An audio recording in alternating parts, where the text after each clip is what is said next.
Welcome guys, this is our YouTube video.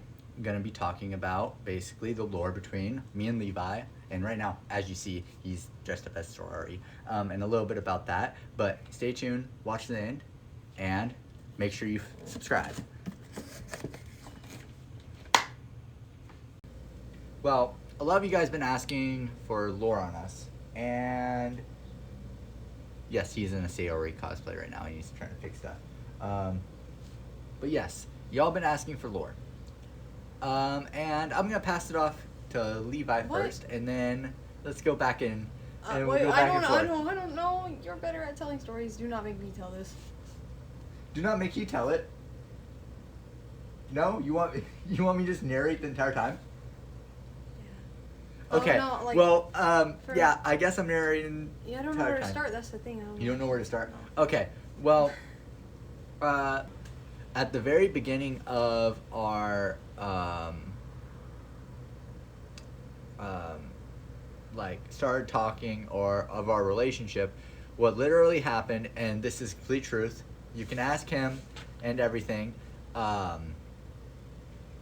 he stalked me on my social medias when I was doing other streaming and other content and stuff like that.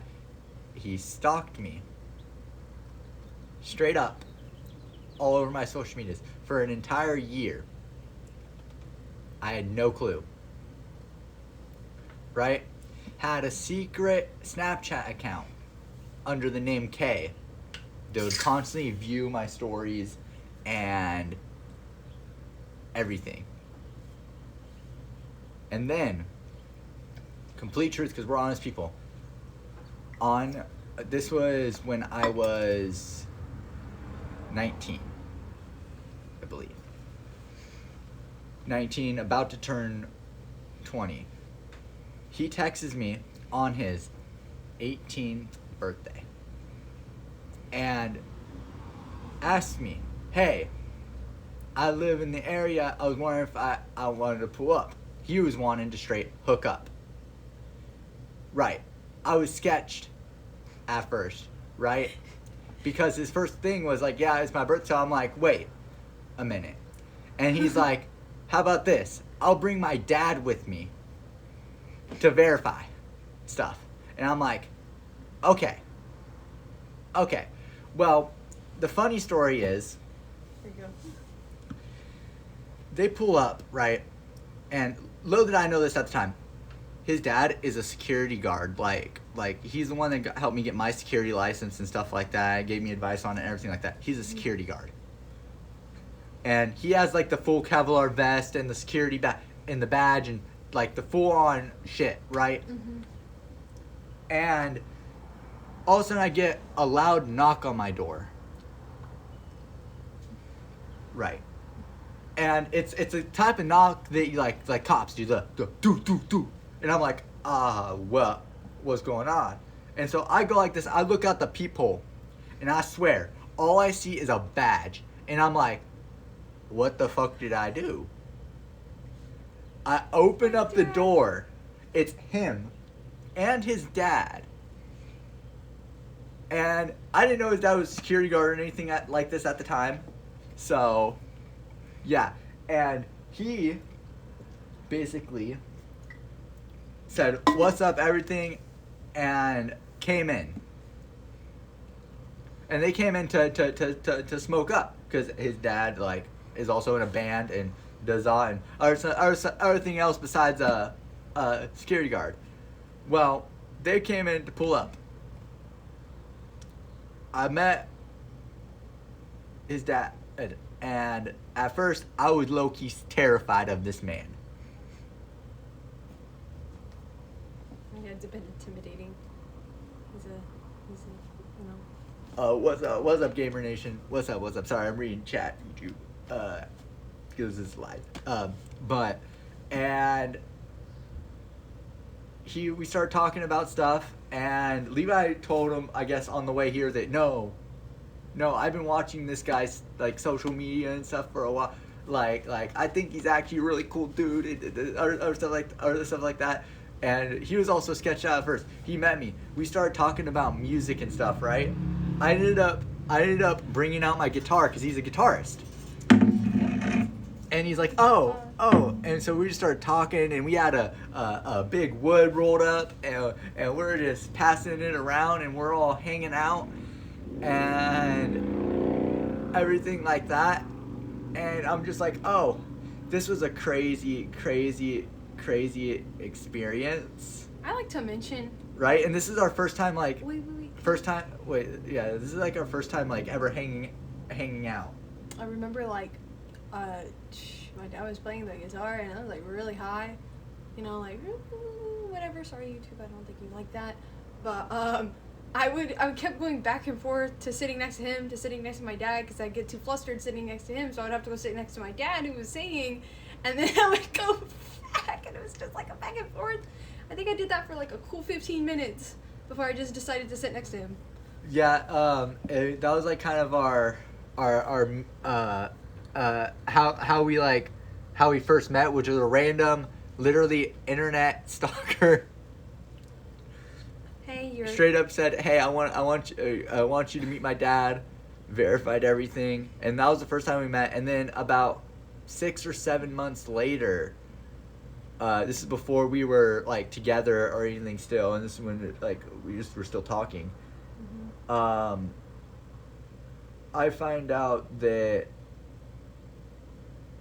he was in the time in a very like not so good relationship. I won't say with who or names or anything like that, but all I would say I actually knew them from high school, and they were really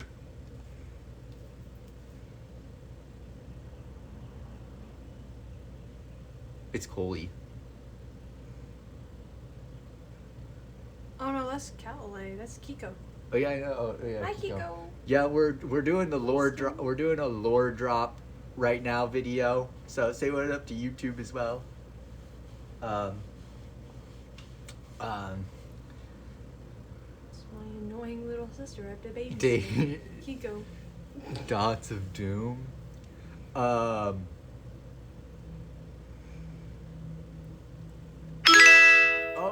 thank you for the follow. That's a blinker, by the way, guys. And then I'll get right back to what I was saying. I don't know what to do yet. Like, all that stuff happened.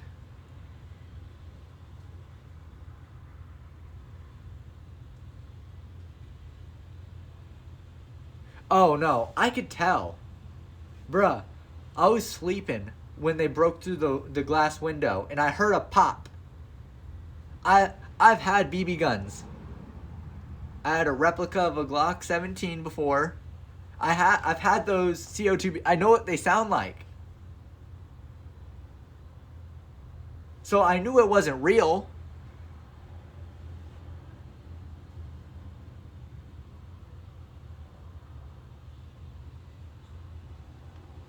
And then also, so back to what I was saying, the government shutdown happened. And right before it happened, I got laid off from PetSmart out of nowhere. I worked there 3 months, working the night shift. I learned everything to know about it. They started cutting my hours, and then one day I get a call saying, well, we hired too many people, and unfortunately we're gonna have to lay you off and let you go. And then the government shutdown hits. I can't get unemployment benefits. Right? I can't get unemployment. I have all my savings, right? And that's when, if you follow us on TikTok and you scroll all the way down to our oldest videos, that's kind of where it led there.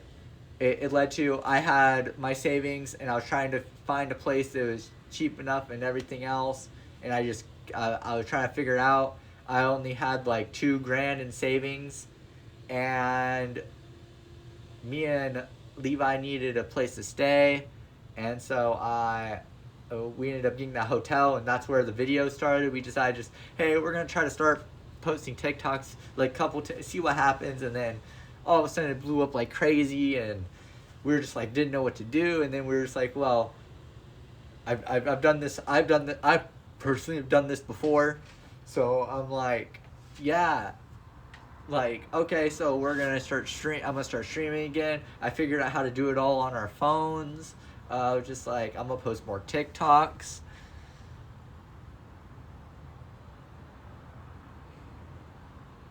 Oh, the pandemic, that too. That screwed a lot of people too.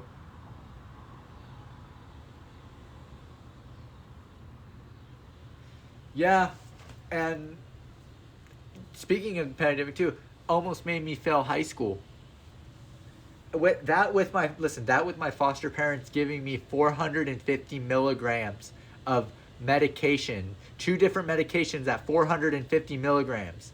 I was a zombie. Another thing I'll bring up: I wasn't allowed to have a phone. I was there 5 years. I wasn't allowed to have a phone. I wasn't allowed to be connected to internet. We were out in the middle of nowhere. If you wanted to go to the city, it would be like an hour and 30, like 3 hour and 30 something minute walk.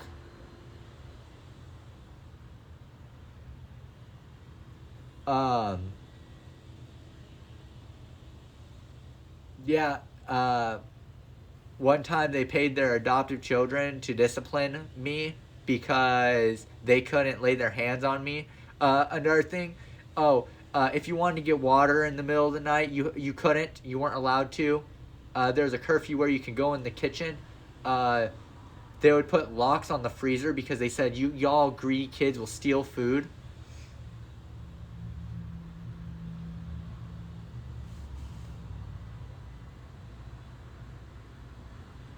Yep, yep, yep. It was, and that's why I'm on here talking about it now. I don't know what Levi's doing over here. I was finishing up the profile thing. Oh, he was finishing Yeah, up I was the finishing. Ko-Fi thing, I guess. Yep. Thank you. And so I just try to stay.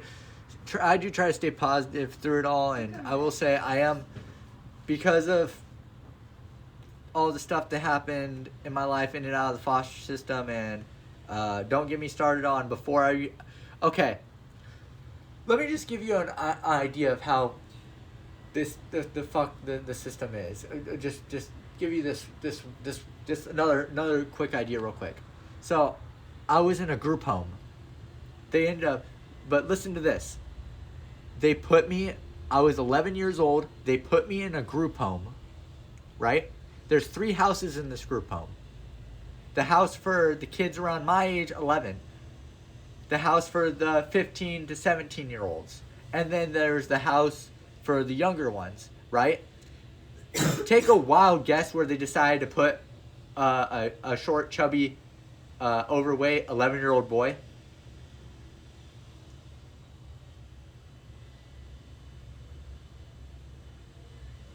Take a wild guess where they decided to. YouTube, you can put it in the comments.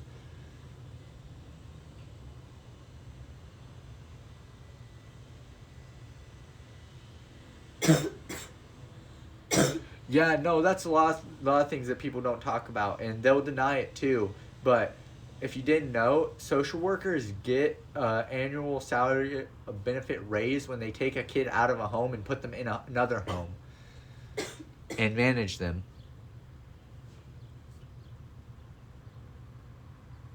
Some kids generally can't stop eating though. Yeah, no. I understand that, but no one would do that. Okay, from perspective here, 100% truth, and I kind of wish I got taken out of home. When I was 11 years old, I said I was short, fat, chubby. I was really overweight. But when I was in the group home, and they put me, no one guessed, the group home. The group home that they put me in was the one with the 15 to 16 to 17 year olds as 11-year-old boy, right? I'm not gonna get into the stuff that happened, but just imagine the worst possible scenarios, guys.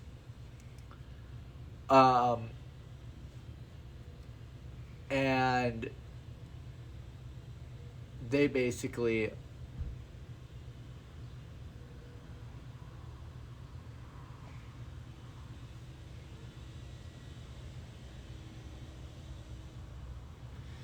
yeah, but that's not how it worked. And you want listen, let me tell you the reason why they put me in that group home with the older kids.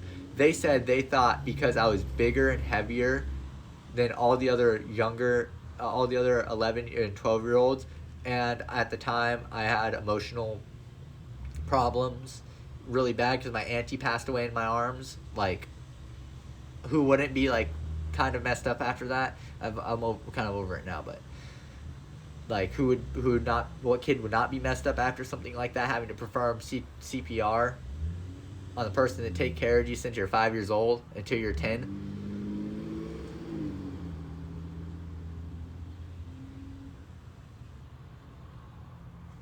Did you get wrapped up? A lot of stuff. A lot of stuff happened.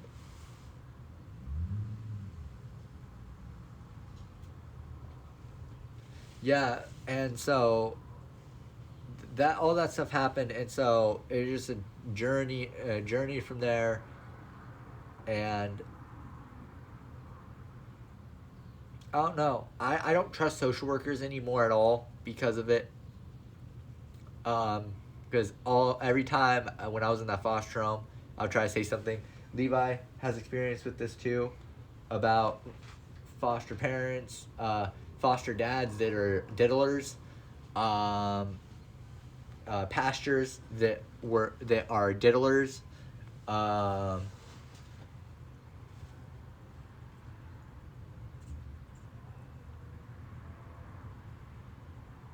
yeah, yeah, it was, uh, but what, and so basically, when I was in the group home, I eventually got basically kind of like a call, and I got a choice. I can go, literally, this is literally how they did it.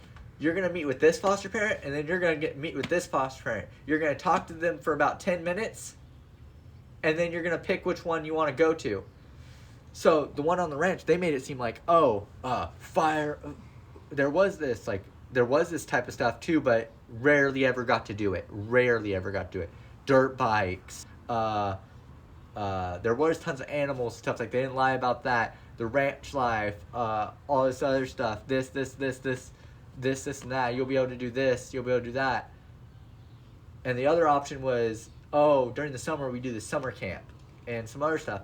And of course, as a kid,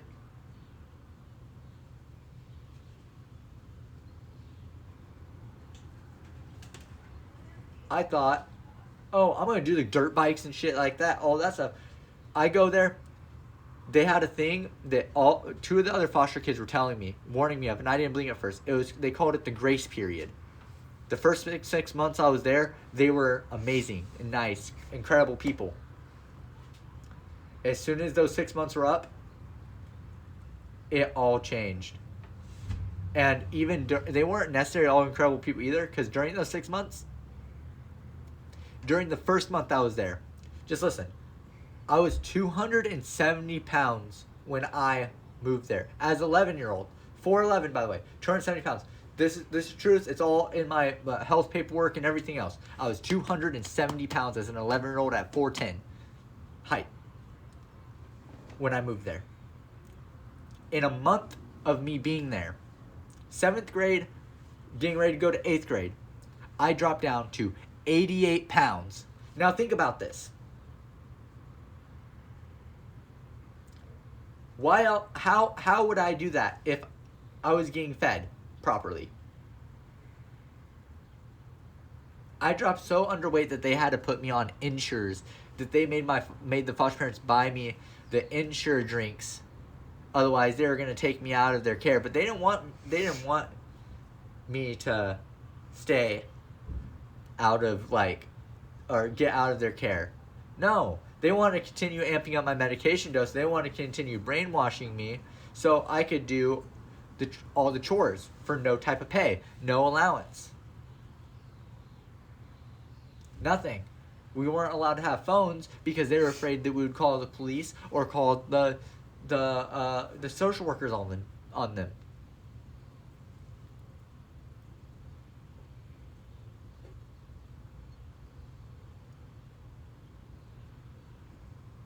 You should have been paid. Yeah, no. Foster parents have a legal obligation to give their foster kids an allowance. But these people didn't do that. Another thing that happened, which just when I was 16 and a half, about to be 17, I was about to 16 and a half, about to be 17. I asked them, I said, hey, if I save up my own money,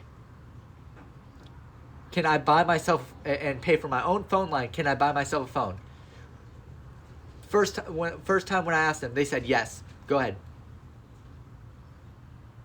Yeah, you can. If you save up your own money. Okay, right? I save up the money. I asked them again, hey, can I buy a phone? They tell me no. Well, I saved up the money. Bro, you know what I did? I bought the damn phone anyway and disguised it as a capo for my guitar. So it came in one box like this on Amazon. I did it at school using a browser browser method to unlock stuff.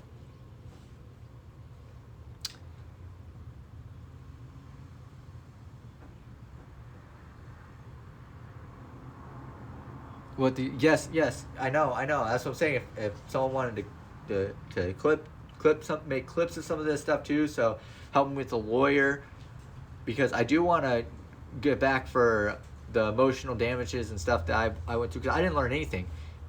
Guys, you want to know something embarrassing? I'm 21 years old and I don't even know how to fully do my own taxes completely. Like,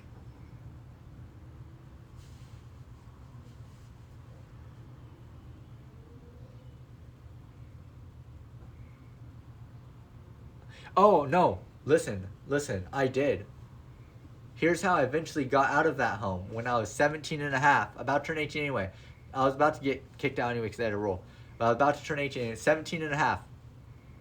Oh, also at this point, I started pocketing my medication as well, because otherwise I would have failed high school if I didn't. I would have failed. Let's just say that. I would have failed.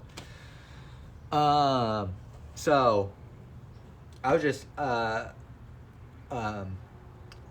it's kind of a sad story, and I feel bad for him, but one of the other foster brothers that I was there, I'm not going to say his name, but let's call him Joey. Joey basically,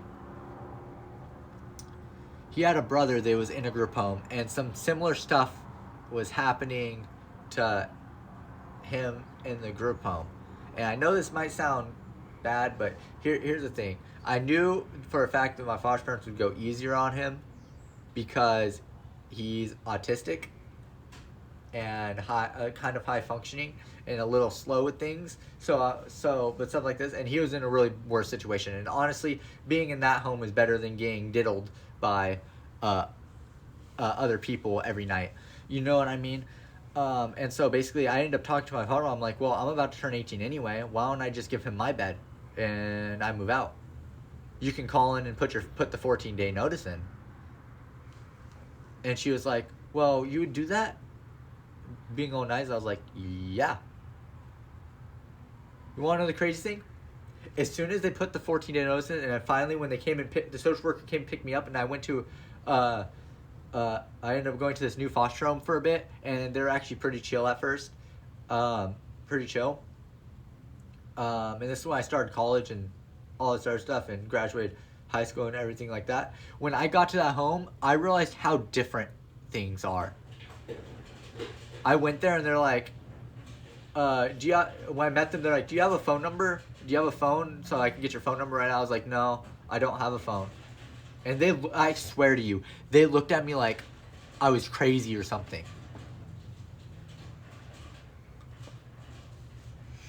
But yeah, that's my story. Kind of already went into mine and Levi's. I don't know how much more Levi wants to go into his. I'm a little. But I know. Maybe sometime. yeah, well, peace out, YouTube. Thank you for watching. Bye.